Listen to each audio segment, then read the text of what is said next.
Bismillahirrahmanirrahim. Assalamu alaikum.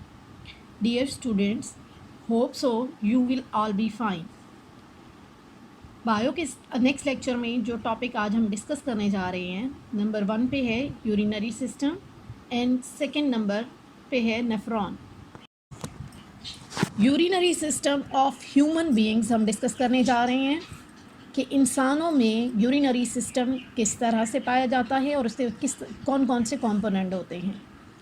सबसे पहले तो हम ये देख लेते हैं कि pair of kidney urinary system पे कंपोज्ड ऑफ होता है। इसका फंक्शन क्या होता है किडनी का? ब्लड की फिल्ट्रेशन करना। और किडनी बहुत सारी, जैसे हमने पढ़ा कि लिविंग ऑर्गेनिजम्स जो हैं वो सेल्स से मिलके बने होते हैं, इसी तरह जो एक ऑर्गन है वो भी सेल्स से मिलके बना है। किडनी एक ऑर्गन है तो ये सेल्स से मिलके बना है और उन सेल्स को हम एक पर्टिकुलर नेम देते हैं जिसको हम नेफ्रॉन का नाम देते हैं। इसका मतलब हुआ कि हम इसको इस तरह से देख सकते हैं कि nephron is the structural as well as functional unit of the kidney. अब अगर हम देखें कि बॉडी में इसका टोटल वेट कितना होता है, तो ये 1% of the total body weight जो है किडनी कंपोज्ड ऑफ होते हैं। और हर कार्डियक बीट के साथ अप्रॉक्सीमेटली 20% ऑफ द ब्लड जो है वो किडनी रिसीव करता है। जैसा कि हमने अभी पढ़ा कि पेयर ऑफ किडनी जो है ह्यूमन बीइंग्स के अंदर प्रेजेंट होते हैं for filtration of the blood. Diagram में सामने शो भी किया गया है। बीन शेप स्ट्रक्चर्स हैं राइट एंड लेफ़्ट दोनों साइडों पे। इसको हम किडनी कहते हैं। एक राइट किडनी है और दूसरा लेफ़्ट किडनी है। किडनीज़ के टॉप पे वाइट कलर में एक चीज़ शो की गई है। ये बेसिकली ग्लैंड्स हैं। इन ग्लैंड्स को हम एड्रिनल ग्लैंड्स का नाम देते हैं। ये एंडोक्राइन ग्लैंड्स होते हैं, एंडोक्राइन सिक्रीशंस देते हैं। इसको डिटेल में हम नेक्स्ट चैप्टर्स में पढ़ेंगे। नेक्स्ट देखें, किडनीज़ के सेंटर में से 2 ट्यूब्स अराइज़ हो रही हैं। दोनों में से सेपरेट ट्यूब्स अराइज़ हो रही हैं। इन ट्यूब्स को हम नाम देते हैं यूरेटर्स का। इसका मतलब हुआ हर किडनी में से एक यूरेटर जो है वो निकलेगा। यूरेटर राइट साइड पे भी है और लेफ़्ट साइड पे भी है। ये दोनों यूरेटर्स जो हैं एक बैग में जाके एंटर होती हैं। इस बैग को यूरिनरी ब्लैडर या यूरिनरी बैग का नाम दिया जाता है। जिस जगह पे यूरेटर ब्लैडर के अंदर एंटर होती हैं उन पॉइंट्स को हम यूरिथ्रल ऑरिफिस का नाम देते हैं। ब्लैडर में जब यूरिन फिल हो जाता है तो वक्फे से बॉडी में से एक्सक्रीट आउट कर दिया जाता है और जिस ओपनिंग से किया जाता है उसको यूरिथ्रा का, लास्ट में बॉक्स में मेंशन भी है, उसको हाईलाइट किया गया है यूरिथ्रा। उस ओपनिंग को हम यूरिथ्रा का नाम देते हैं। फीमेल्स के अंदर यूरिथ्रा नियर वजाइना पाई जाती है, जबकि यूरिथ्रा मेल्स के अंदर पेनिस से एक्सक्रीट आउट होता है यूरिन। अच्छा, अब इसमें अगर देखें किडनीज़ के दरमियान में 2 ट्यूब्स बनी हुई हैं। एक रेड कलर की है, एक ब्लू कलर की है। तो रेड कलर जो है वो ये शो कर रहा है कि ये आर्टरी है। ब्लू कलर हमेशा वेन को शो करती है। रेड कलर, अब किडनी को जो आर्टरी ब्लड देती है या जो वेन देती है उसको एक पर्टिकुलर नाम दिया जाता है, रीनल। अगर वो आर्टरी होगी तो उसे रीनल आर्टरी का नाम दे देंगे और अगर वेन होगी तो उसे हम रीनल वेन का नाम दे देंगे। सादा लफ्ज़ों में हम ये कहेंगे कि किडनी को सप्लाई करने वाली जो वेसल्स इस्तेमाल होती हैं उनको हम रीनल वेसल्स का नाम देते हैं। आर्टरी होगी तो रीनल आर्टरी, वेन होगी तो रीनल वेन का नाम देंगे। और इसके साथ साथ किडनी के सेंटर में एक सर्कल नज़र आ रहा होगा आपको। ये वो पॉइंट है जहाँ से यूरेटर अराइज करता है। इसको हम पेल्विस का नाम देते हैं। अब हम देखते हैं component of the urinary system. Number 1 pair of kidneys, number 2 ureter, number 3 urinary bladder, number 4 urethra. Diagram में भी शो है, प्रीवियस डायग्राम में भी हमने देखा कि किडनीज हैं दोनों साइडों पे, उसमें से ट्यूब राइज हो रही है, उसको हम यूरेटर का नाम देते हैं पेल्विस जोन से। और उसके बाद ये दोनों ट्यूब्स जो हैं जिनको हमने यूरेटर्स का नाम दिया है ये ओपन होती हैं ब्लैडर के अंदर, ठीक है। और ब्लैडर जो है वो जो यूरिन है वो एक्सक्रीट आउट करता है थ्रू यूरिथ्रा यूरिन को बॉडी में से एक्सक्रीट आउट करता है। अच्छा, इसमें जर्नल से थोड़ी सी इन्फॉर्मेशन किडनी के हवाले से दी गई है कि जो लेंथ होती है किडनी की वो अप्रॉक्सीमेटली 10 सेंटीमीटर होती है। थिकनेस जो है वो 4 सेंटीमीटर होती है, और जो जितनी विड्थ इसमें शो की गई है वो 5 सेंटीमीटर होती है। अच्छा, इसमें एक चीज़ देखें, अगर किडनी जो है वो सेपरेट जो स्ट्रक्चर बनाया गया है उसमें एक चीज़ रीनल हाइलस का नाम दिया गया है। रीनल हाइलस, रीनल मीन किडनी, और हाइलस डिप्रेशन या ग्रूव जो होता है किडनी का सेंटर में बीन शेप में अगर हम देखें तो सेंटर में ग्रूव आता है, इस ग्रूव को हाइलस का नाम दिया जाता है। ये किडनी का सेक्शन है, ह्यूमन बीइंग किडनी का सेक्शन। इसको हम थोड़ा एक्सप्लेन कर लेते हैं। ये आपकी जो बुक है उसमें पेज नंबर 13 पे शो की गई है, आप वहाँ से भी देख सकते हैं। किडनी को 2 पोर्शंस के अंदर सेक्शन में डिवाइड किया जाता है, 2 पोर्शन में डिवाइड किया जाता है। बाहर वाला जो पोर्शन है उसको हम कॉर्टेक्स का नाम देते हैं।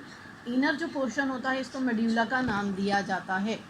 मेड्यूला जोन में अगर आप ध्यान से देखें कौन स्ट्रक्चर्स नज़र आ रहे हैं, कौन स्ट्रक्चर उसको हाईलाइट भी किया गया है, ऊपर लिखा गया है कि मेड्यूलरी जोन के अंदर पायरामिड्स मौजूद होते हैं।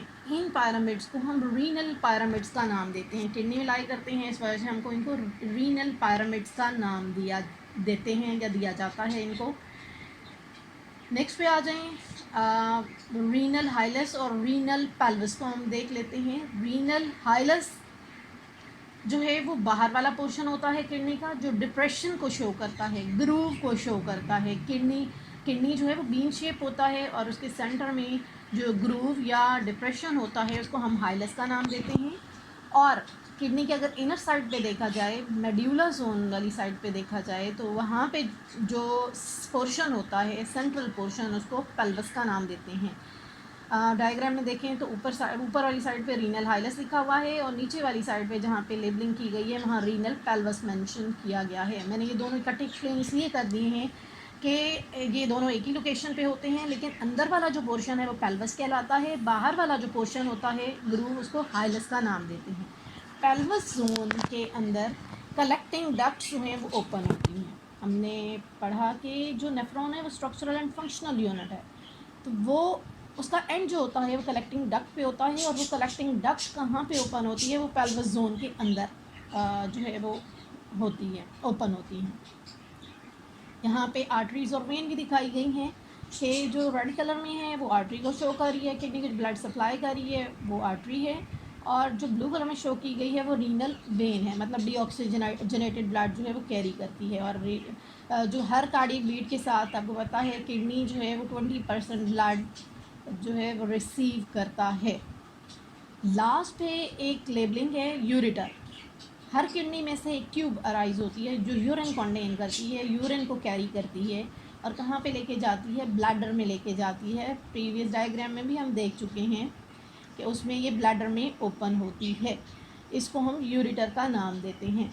एक और छोटी सी इन्फॉर्मेशन किडनीज़ के हवाले से कि जो लेफ़्ट साइड का किडनी होता है वो थोड़ा सा ऊपर होता है।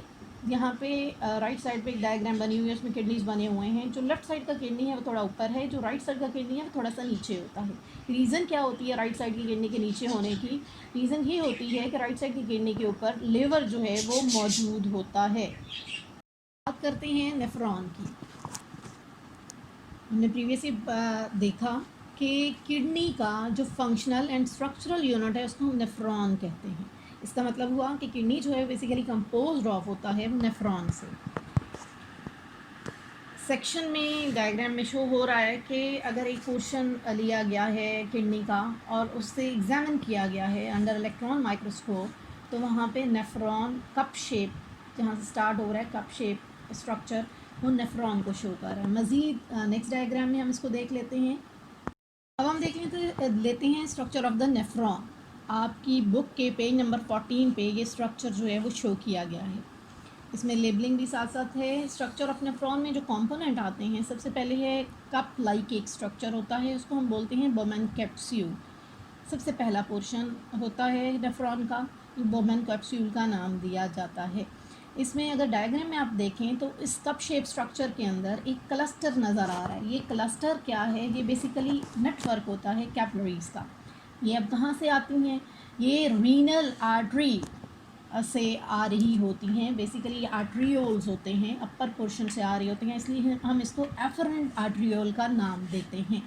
ये क्या कैरी कर रहे होते हैं? ब्लड कैरी कर रहे होते हैं। और ब्लड कौन से वाला? जो हर कार्डियक बीट के साथ किडनी रिसीव कर रहा होता है, जिसमें हमने कहा था कि वो 20% किडनी रिसीव कर रहा होता है।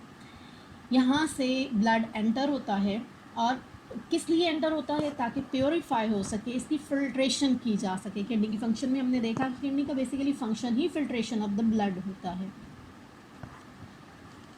ये जो क्लस्टर होता है, इसको हम एक नाम देते हैं, उसको ग्लोमेरुलस कहते हैं। डायग्राम में लेबल भी किया गया है। पहला cup shape structure women capsule, second जो है उसको ग्लोमेरुलस का नाम दिया जाता है। नेक्स्ट देखें, कप शेप स्ट्रक्चर के बाद एक ट्यूब शुरू हो जाती है। कहीं पे ये कन्वोलेटेड है, मतलब कॉइल्ड है, और कहीं पे ये स्ट्रेट है। अब इनको हम नाम देते हैं। जो पहला कप से निकलने के फ़ौरन बाद पहला पोर्शन होता है, इसको हम कन्वोलेटेड ट्यूब्यूल का नाम देते हैं। अब ये स्टार्ट भी होता है नेफ्रॉन के, तो इसलिए हम इसको प्रॉक्सिमल कन्वोलेटेड ट्यूब्यूल का नाम देते हैं। ऊपर डायग्राम में प्रॉक्सिमल ट्यूब्यूल सिर्फ लिखा हुआ है, आप इसको प्रॉक्सिमल ट्यूब्यूल भी कह सकते हैं, प्रॉक्सिमल कन्वोलेटेड ट्यूब्यूल का नाम भी देते हैं। और जहाँ पे मैंने स्ट्रक्चर ऑफ नेफ्रॉन लिखे हैं, वहाँ पे मैंने इसको जस्ट PCT से शो किया है। P stand for proximal, C stand for convoluted, T stand for tubule. Next, जब थोड़ा सा कॉइलिंग के बाद ये डिसेंड हो जाता है, एरो से शो हो रहा है कि ये डिसेंड हो जाता है। ये जो डिसेंडिंग पोर्शन होता है, इसको हम बोलते हैं लूप ऑफ हेनले। इसको लूप ऑफ हेनले का नाम दिया जाता है। यू शेप स्ट्रक्चर बनाता है, इसको सारे को लूप ऑफ हेनले का नाम देते हैं। लूप ऑफ हेनले के भी मज़ीद जो है वो दो पोर्शंस होते हैं। एक जो डाउनवर्ड जा रहा है, फर्स्ट में वो डाउनवर्ड जाता है, उसको हम डिसेंडिंग लिम्ब कहते हैं। डिसेंडिंग लिम्ब का नाम देते हैं, या डिसेंडिंग लूप ऑफ हेनले का नाम देते हैं। फिर यू शेप बनाता है और अपवर्ड जाता है। एरो शो हो रहा है कि ये यू शेप बना रहा है और अपवर्ड जा रहा है। इस जो अपवर्ड जा रहा होता है, इसको हम असेंडिंग लूप ऑफ हेनले का नाम देते हैं, या जस्ट असेंडिंग लिम्ब का नाम देते हैं। ये दोनों जो असेंडिंग एंड डिसेंडिंग लिम्ब्स हैं, बेसिकली ये लूप ऑफ हेनले कहलाते हैं। जहाँ पे लूप ऑफ हेनले एंड होता है, वहाँ पे दोबारा से कॉइल्ड हो जाती है ये ट्यूब, और इस कॉइल्ड ट्यूब को हम नाम देते हैं, मतलब कन्वोलेटेड ट्यूब्यूल का।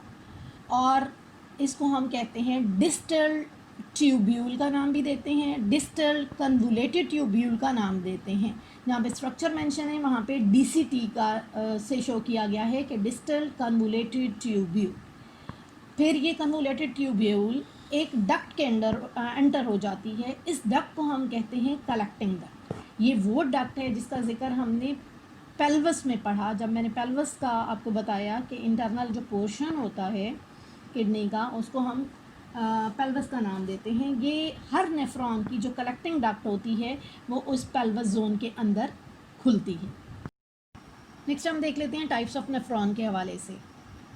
दो तरह की नेफ्रॉन होते हैं। Number 1 cortical nephron, number 2 जुक्स्टा medullary nephron. ये इन नेफ्रॉन को इनकी फंक्शन की बेस पे और इनकी लोकेशन की बेस पे डिवाइड किया गया है। कॉर्टिकल नाम से शो है। कॉर्टिकल नेफ्रॉन जो कॉर्टेक्स जोन में पाए जाते हैं, उसको हम कॉर्टिकल नेफ्रॉन का नाम देते हैं। ग्लोमेरुलस जो है वो कॉर्टेक्स जोन में पाया जाता है। जबकि जुक्स्टामेडुलरी नेफ्रॉन ऐसे नेफ्रॉन होते हैं जो कि कॉर्टेक्स से अराइज तो होते हैं, उसमें कुछ उसका ग्लोमेरुलस पोर्शन जो है कॉर्टेक्स में पाया जाता है, लेकिन वो डीप पोर्शन ऑफ किडनी, जिसको हम मेड्यूला का नाम देते हैं, उसमें पेनिट्रेट करते हैं। तो यहाँ पे साथ में थोड़ा सा डिफरेंस भी शो किया गया है। 85% कॉर्टिकल नेफ्रॉन होते हैं जुक्स्टामेडुलरी किडनी के अंदर, और 15% जो हैं जुक्स्टामेडुलरी नेफ्रॉन होते हैं। अब अगर इनके एक तो हमने स्ट्रक्चर के पॉइंट ऑफ व्यू से देख लिया कि ये लाई कहाँ पे करते हैं, और दूसरा इसके स्ट्रक्चर के हवाले से देख लेते हैं कि लूप ऑफ हेनले जो है कॉर्टिकल का, वो क्या होता है, स्मॉल होता है, जबकि लूप ऑफ हेनले जो है वो जुक्स्टामेडुलरी नेफ्रॉन का वो लार्ज होता है, डीप इन द मेड्यूला होता है। इसके साथ साथ जो इसका फंक्शन होता है वो यूरिन फॉर्मेशन होता है नेफ्रॉन का।